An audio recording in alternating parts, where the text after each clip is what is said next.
I'm Terry Parham. I'm from Wilmington, North Carolina, and we're going to go and try to meet with some members of Congress that we consider shameful for continuing to support the Iraq War and also supporting the possibility of going into Iran. We're going to give them certificates of shame and put them in the Hall of Shame. On Monday afternoon, CODEPINK led 150 women and men from across the country on their Halls of Shame tour. Despite threats of arrest from Capitol Police, the people entered the building to petition their government for a redress of grievances. Just tell us we don't know, because the rules change all the time, and 90% of people have never been here before. We will give you a warning.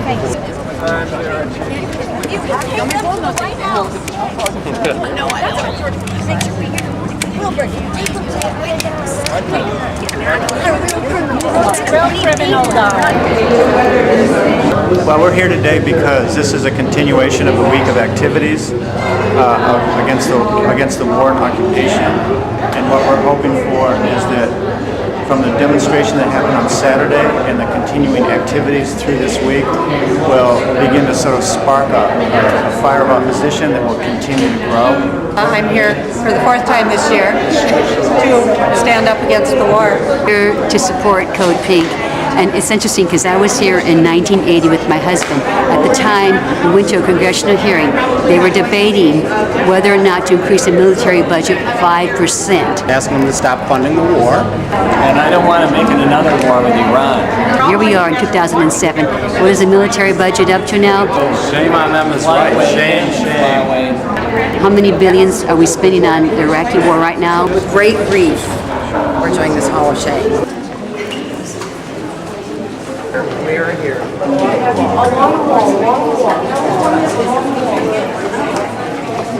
So we are in front of the office of Duncan.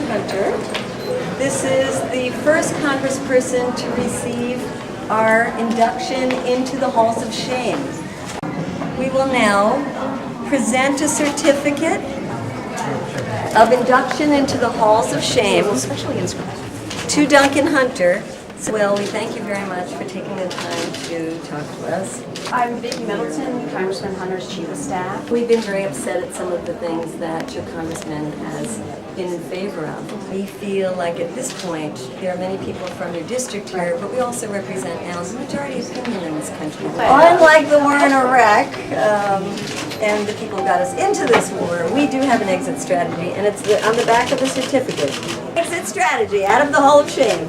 Stop funding the illegal and devastating occupation of Iraq, facilitate the timely and complete withdrawal of U.S. troops and private contractors, promote peace and diplomacy over military actions, pledge to condemn any calls for unprovoked attacks on sovereign nations, uphold the Constitution and the civil liberties guaranteed wherein, commit to a zero-tolerance policy towards all forms of torture, and refuse financial contributions from industries that profit from wrong and illegal. Giving the president power at our regal, for sending our civil rights straight down the drain. You are inducted in our Hall of Shame. Bring the troops home, use diplomacy, don't attack our land. And simply remember the oath that you took, and wake up and change.